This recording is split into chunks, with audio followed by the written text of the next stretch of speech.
Pape Makhtar, est-ce que tey la fédération sénégalaise de football le football est-ce que nekkul di perdre un peu le terrain par rapport au business que les gens j'ai lu quelque part d'ailleurs xaw ma kan moo ko wax mu ne oui il faut ñu yóbbu Augustin mu continuer jiite fédération bi parce que il est vice-président de la CAF su nekkee foofu lu waa CAF waxtaanee fédération bi dina ko mën a xam est-ce que finalement nekkuñu ci business au lieu de parler football.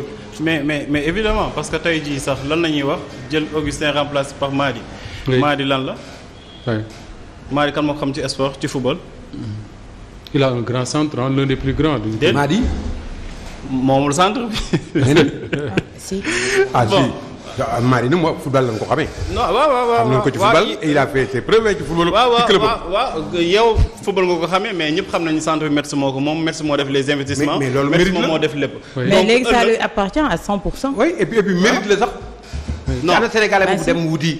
Sénégalais yi bari nañ fi. non Sénégalais yi suñu demoon wuti centre de formation. mais maintenant ça lui dem appartient. au moins ce que Madi a fait côté boobu moom. ce que Madi a fait en nation foot Augustin def ko ak Gorée non j'essaie même pas de faire la comparaison parce que Augustin dafa wax de mais dama ni bu ñu remplacer Augustin aussi fii léegi 4 ans dañ nar a poser waat le même problème parce que bu ñuy remplacer dañuy jël kenn koo xamante ni moo fi sës ñu remplacer ko te du ñu jéem a xalaat sax kooku lan la def ci football c'est-à-dire man j'aurais préféré un Mohamed Djibril Wade boo xamante ne ñaari tel la nekk. Djibril Wade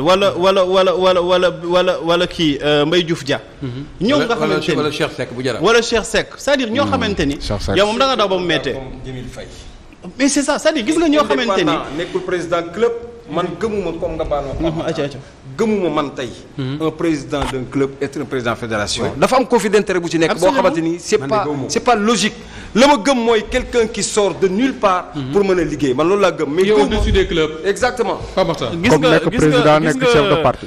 il faut que ñu pousser un peu la réflexion. ci xool nan nañuy changer li fi ne parce que li fi ne nii buñ ko changer par même personne yi peut-être même problème yi dañuy dundaat parce que fii léegi 4 ans aussi dinañ toogaat ñu ni way football bi. benn club moom moo ko kiiwaat parce que gis nañ fi Sayer Seck ba mu fi nekk fexe nañu ba jàmbaar jël fi championnat.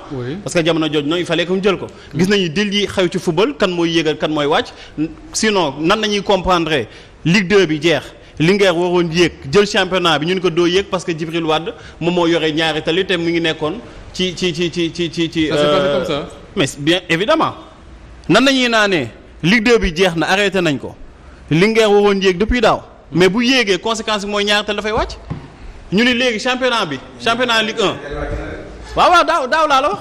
ñu ni championnat Ligue 1. dinañ joxe trophée waaye kenn du yéeg kenn du wàcc loolu fan la am ci àdduna ren jii ngay wax kan moo wàcc pour kii yéeg xaw ma kan moo maintenir pour ñaareel toog ñaareel dem D2 Gorée. Gorée waaw te dafa waroon wàcc. Gorée dafa waroon wàcc. est-ce que du récompense su Djibril Wade. bu ñaari tali wàccee. est-ce que la duggul ci consensus bi loolu lépp. mais parce que ñoom ñoo wax consensus bu ñaari tali wàccee. yow Gorée maintenir ñu jox la li nga xamante ne moom nga soxla woon. président de ligue bi nga soxla. c'est-à-dire moo tax man la gis nga lii nii ba tey du changer. mais Pape li ngay wax nii je sais pas si c'est vérifié ou pas mais li ngay wax nii c'est que on est dans une mafia quoi. dernière journée bi damal nga xool diggante Gorée ak ñaari tali lan lañ doon xëccoo kan mooy wàcc. ñaari tali seen match bi dafa am incident moo jaraaf la woon. si nañuy saccager ay bus ak yooyu noonu. Gorée dóor ba maintenir ci li nga xamante ni mooy kii lu gën a garaaw ci business ci football beeg mafia bi. Linguère war a dem dóori ji dem jëli ji champion ñun dañoo fàtte seen licence. waaw Linguère ñëw na fàtte licence am waaw. équipe professionnelle ngay dem di déplacé wu def déplacement nga ni da nga fàtte sa licence sa kër. c'est extraordinaire. bindu communiqué la ko nekk ni woy dinañ situer les responsabilités gis nga ñi fi ne nii ñëpp du ñuy changer football te malheureusement man ak am ni dañ doon toog ak El Hadj Diouf ñuy toog di naan dañuy fexe ba xool ni ñuy soppee football moo tax tey bi ñu ko gisee miy wax. daf la surprendre El Hadj wax. non daf ñuy bett ñun dañu xamul en fait man damay naan Sénégal dafa am koo xamante ni dafa am benn rab boo xamante ni da lay fexe ba say waxu démb mu la koy weddi loo wala nu mu demee wala loo wàcc woon da la koy naan loo mais El Hadj Diouf amul woon lu mu doon wax lu baax ci Augustin Senghor am dee ngi nii toog des heures et des heures di xool na nañuy fexe ba football bi ñu jéem ko soppi mais tey ji El Hadj Diouf boobu mooy toog di naan way pelouse yi xaw ma lan ak lan El Hadj Diouf mooy toog di naan way waa ji wax na mën a am 4e mandat parce que léegi dugal nañ ko kaas na ba am li mu soxla c'est-à-dire li moo tax ba Sénégal kenn dootul sawarati sax di déglu ñenn ñi nga xamante ne dañuy am ay combat de principe parce que dañuy naan kii de boppam moo tax muy xeex ndax ëllëg bis bu amee li mu soxla dootoo ko dégg dafay mel ni dafa juubu Abdoulaye Diouf doon toog du may dara Augustin Senghor tey jii comment expliquer lan moo tax tey jii saa waay di naan ay Augustin Senghor war na mën a am 4e mandat mais je pense que ni daaneel foofu mii Madi di Augustin Senghor du ñoom ñooy régler football Sénégal ñu koy régler kenn xamul leen te newuñ ci tel ñu ngi ci petite catégorie ñu ngi ci championnat di rey seen bopp. Pape Sané li Pape Makhtar di wax nii daf may dugal ci benn wax. waaw. prostitution kay mi ngi ci politique mi ngi ci fu ne. ci football bi.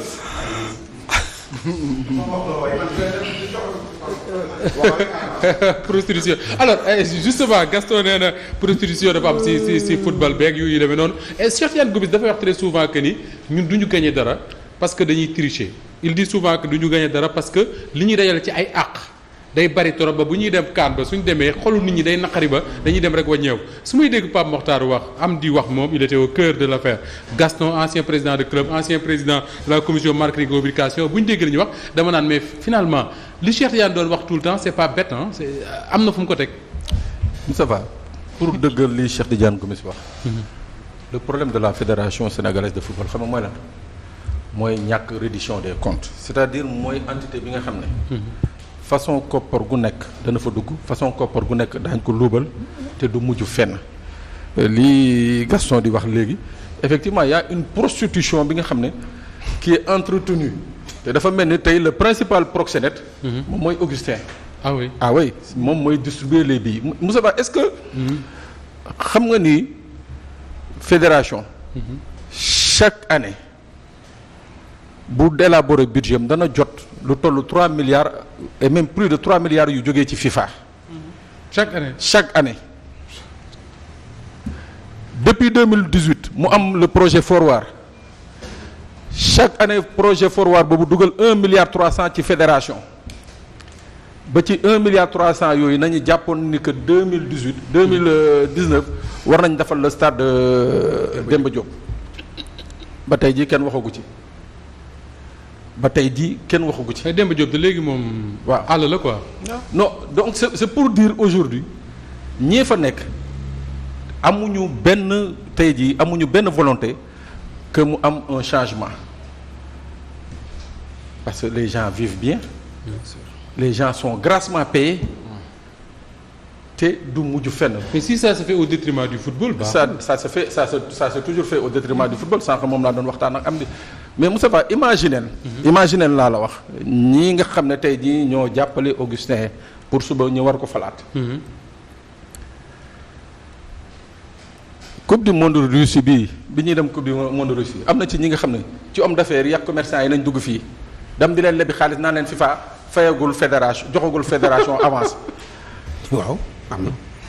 waaw Gaston. dem c'est la réalité parce que ay nu mu tuddati nu mu koy waxee de sax ay. per diem yi. ay per diem ñoo xam ne loolu la ñuy dundee rek. dundee rek tey fédération la fa nekk 6 personnes amu fa 6 personnes yu am valeur. xoolal loolu fa nekk ay sans valeur. ay sans valeur ñoo xam ne ay xuusma ñàpp rek. am na ci tey ñi nga xam ne ba tey jii dañuy xarmat rek. ba tey jii am na ci ñi nga xam ne dañu leble woon ba tey jii fayekoo guñu kenn fayagu leen seen xaalis. plus grave pour wan la ni que tey mafia boobu ngay wax coupe du monde Russie bi waxuma sax staff fédération bi mais footballeurs yi seen bopp bi ñu gisee le staff de la fédération dañu doon def xam nga ñoom dañu doon imposer fédération dañ leen ne da ngeen ñuy léegi da ngeen di jël en charge suñuy famille après on va vous rembourser. mais dégg naa Côte d'Ivoire fédération Côte d'Ivoire am na benn année. ñi ci bokk ñëpp dañ leen a cotiser loo ñii 20 millions xam nga 50 millions. ñi bokk ci fédération bi. ci fédération bi da ngay ñëw bokk comme ni ñu koy joxee nii caution. da ngay joxe caution boo xam ne fédération bi koy moom. ñu xam ni kii sax te tekkee mën naa jëmale réew kanam. est-ce que comprendre nga fii c'est le contraire. gis nga fii gis nga depuis 2017. tous les primes gis nga match yi gis nga Coupe d'Afrique yi passé. ils ont reçu tous les 5 là. les mêmes primes que les joueurs c'est grave ça. les mêmes primes. que les joueurs les 5 là. ils ont reçu les mêmes primes que les joueurs. 5 yooyu nga doon les 5 là ils ont reçu les mêmes primes que les joueurs. te loolu ça date de depuis 2017 ans. nga xam ne ñii avant suñu football seen Abdoulaye Sow Amadou Kane bu Odeka. et Sayer Seck non Mbaye bokku ci woon mais 5 yi la. Sayer Seck la Cheikh Seck. oui nu mu tudd ci Amadou Kane. Augustin Ablaye Sow et Ablaye Sow 5 yi la. ñu prime yi ñu jox joueurs yi moom la leen jox les mêmes primes. à peu près c'était xaw ma 59 millions xaw ma ñaata ils reçoivent les mêmes primes xam nga damay wax ne la ñii pàccoo la ñu gën a nekk nangam il faut que ñu wax ko. tey lan la ñu defal Sénégal loo xamante ni tey jii war nañu mën a gis ne dëgg-dëgg ñi ils sont dañoo posé lu leer bu Sénégalais gis. Augustin ñoo xam ne c'est un conservateur. Je ne suis pas là pour lui faire un procès. Mais c'est un conservateur wax ma lu ma sa dugg mosoo xam ñaata la lu ma sa génn mosoo xam ñaata la moom kese c'est le seul moo mën a xam ñaata moo nekk ci biir. moom kese moo xam ñaata moo nekk ci alalu Sénégal alalu kii mais imagine nan nga mën a jógee barki Dembo Ndiaye coupe du monde football final. jëlee fa recette football coupe du monde jëlee fa recette. tey ngay toog benn stade rek benn stade mënul defar benn stade xaalis boobu fan la dugg. c'est un vrai problème. xaalis boobu fan la dugg.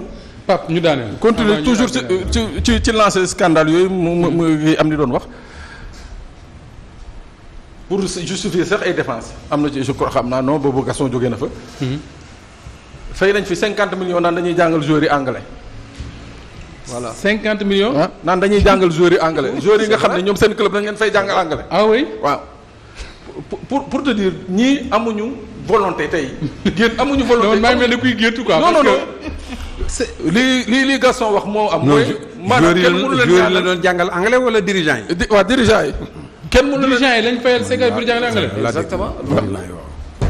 kenn mënu leen ñaanal safaan quoi mais tey jii le bilan de safaan kay am na ba pare bu fekkee le bilan de léegi daal li ma wax rek a ci nekk ñaanal sës nan ñaanal suñu réew. le bilan de Augustin le bilan de Augustin plaide vraiment en sa défaveur c'est-à-dire tey jii moom waroon na taxaw au-delà sax de la sacralité de la parole donnée mooy maanaam wax ji mu wax moom waroon na moom jomb tey jii mu toog naan day nekk président ci dëkk ba nga xam ne amul stade bu ñu homologué ci moom dong je crois bien si benn yoon temps wu xaw ma kan mosoon nañu dem jouer ji xaw ma Mauritanie xaw ma waaw pour stade non homologué mais ci moom daal la ñu gis magistère Sénégal amul benn stade bu ñu homologué. alors Awa pour jeexal ci loolu finalement on s'attaque beaucoup aux politiques mais dañu yàpp politique yi rek. dañ leen a yàpp ce qui se passe dans le football quand même li Pape Sané wax fii am di dëggal ko ak Gaston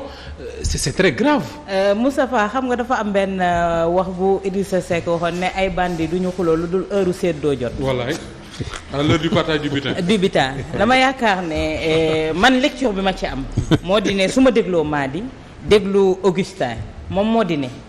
déggoo naroon naa am seen biir maa di narul woon wane benn ambition bu fekkoon ne Augustin génn na ñu déggoo ci seen biir ki ñu naroon jiital moo doon Sayer Seck waxoon nañ ko ci seen biir dañu waxoon ñoom ñëpp tout sauf Augustin ba ñu demee ba Augustin ñëw ne day samp ndëndam ci la maa di doog a génn wane ay ambition kon foofu déggoo bi moom moo lajj moom moo tax moom mu génn samp li nga xamante ne moom moo di candidature am ci beneen fànn man ni ma ko analyser gis Augustin ni muy battre campagne moom moo di ne mandat bii du mandat Augustin mandat Abdoulaye Sow la exactement Abdoulaye Sow waaw Abdoulaye Sow man pour man moo doon battre campagne te Abdoulaye Sow mooy le président de la fédération parce que ñoom jàpp nañu ne fi mu nekk nii Augustin am na retraite dorée waaw Augustin moom mi ngi kaf moom. am na retraite dorée. fi mu nekk 2 ans lañ koy may mu doxal Ablaye Sow ñëw toog daf koy réchauffer le fauteuil bi rek. mais ça confirme rek lobby bi ñuy wax. lobby bi ñuy wax parce que soo demoon fi ñu ne. di nga xam ne lii yow dem nga fa.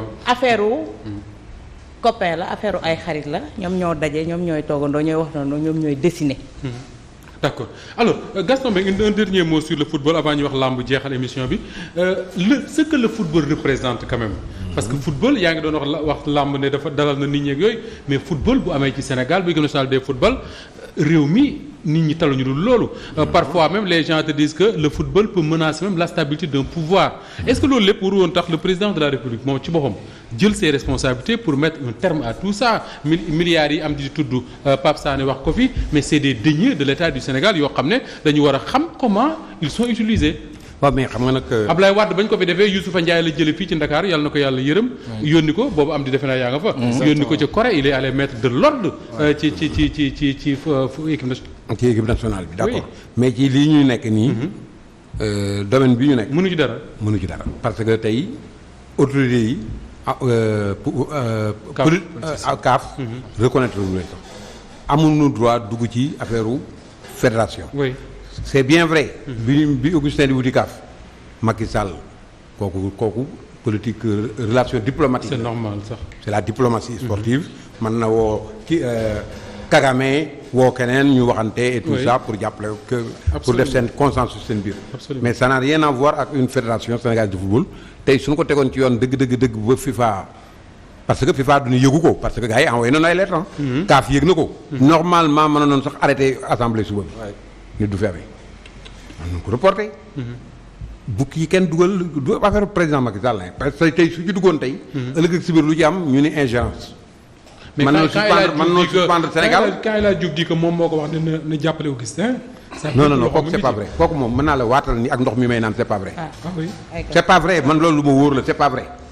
mais wax na ko de. waaw mais c'est pas vrai au-delà de moom sax même Ablaye Sow muy ministre wala Makhtar Ba muy ministre suñu ko waxoon sax ma ni c'est pas vrai. man loolu lu ma wóor la amee na noonu fit. moo ni amee na noonu fit. am na fit boobu am na noonu fit boobu. yow yaa ngi moom a nekkoon xam nga fit wu ma ak moom. mais au-delà man El Hadj sama dooma maag bàyyee ma doon ànd ñoo defandoo lépp mais xam nga soo amee fit ak soo amul fit yoo xam nga ci dara. am na fit de mais fit dem ko wax loolu président man dina ma jaaxal. sur la forme soo xoolee rek munoo ñàkk a wax ne Augustin mooy candidat nguur gi parce que Abdoulaye Sow ministre de la République la. gis nañ ko mu tëj bureau dugg ci dëkk bi di campagne. te am na responsable. bu dëgg bu doon que tey jii nii kooku neexu ko je ne pense pas que ni ministère bu toll ni ministère de l'urbanisme dinañ ko tëj pour di dem di campagne. pour président élection nit ku ne te en plus de ça xam nga Augustin waxeetam bi dafa arrangé Macky Sall. si naka. non si waxeetam bi dafa arrangé Macky Sall. xam naa fu mu jëm. xam naa fu mu jëm mais ça n'a rien à voir. ça n'a rien à voir xam naa fu mu jëm mais ça n'a rien à voir. tey par exemple. Macky Sall vraiment tal na waxu football bi du ju dugg parce que ingérence lay def benn tey tal na leen feebar bii la tal ak ñii di dee ñee nag ñoo ku ci ne yaa war a am sa responsabilité. jël say responsabilité xam li nga doon ak loo war a nangu ak loo war a bañal sa bopp. d'accord alors Gaston mais kañ ngeen espérer reprendre les compétitions ci làmb. ci làmb ji. oui. waa làmb ji dañoo reporter combat yi nga xam ni moom lañu waroon a def. les 2 semaines passées. li tax ñu reporté ko aussi man ànd naa ci man mi nga xam ne maa tëggoon man maa ci am 6 combats de même envergure. fii ba 2023 fin 2023. benn rek a ci amoon date muy Balla Gaye Bombardier sama rakk yi ñoom Pape Abdou Fall mu waroon tëgg la lendemain ak Siteu Papa Sow. après Thialis tëgg Tapha Tine l'autre Boy Niang. mais gis nga ni affaire bi sànnee ko ci réew mi man mujj na j'avais plus la conscience tranquille parce que nekk di toog affaire làmb nit ñi dee ñi di feebar hôpitaux yi fees dell. gis nga bi nu gouverneur wooyee bureau bi nu reporté man dafa mel ne ma teggil 100 kilos ci sama bopp. pourtant la veille wax nga ci TFM. non tëgg foofu laa jëm waxtaan nga ak autorités yi. ne waxuñu waxtaan naa ak autorités yi. waxuma waxtaan naa ak autorités yi man une semaine avant. ou même 10 jours avant. dama ne woon man pare naa pour tëgg à huis clos partiel. waaw au lieu de 22000 places 5000 places yi rek laay utiliser. kooku proposition la woon c'était pour may aussi l'État. les autorités bunt bu nu mën a essayer parce que tey Jeux olympiques nga ne. foofa ëpp dee fukki yoon ak juróom. ubbi na la veille. bërki démb la ñu football Copa América coupe d'Europe yooyu yëpp. tey championnat France am na. fii football amoon na fi keroog Jaraaf xaw ma kan Petite Mbour Petite Côte xaw ma. football nañu et lamb ni mu siiwee. ci Sénégal te lamb stabilité lay jox réew mais bi ñu ci tuddee affaire wu dee yeeg feebar yeeg yooyu nit ku ne doo sa conscience dootu la may ngay def yenn yi mais man li ma proposé woon. 5000 places yi suñ ko nangu woon. peut-être doon na xaw a solutionné lu bëri mais itam sant naa ci yàlla. man ni ma weexee donc. su ma tëggoon samay 5000 places. kon xëy suba toog wax ne yaa tax mbas mi yokk. waaw su ma tëggoon mbas mi yokk tuuti rek ñu ni Gaston Ngongoti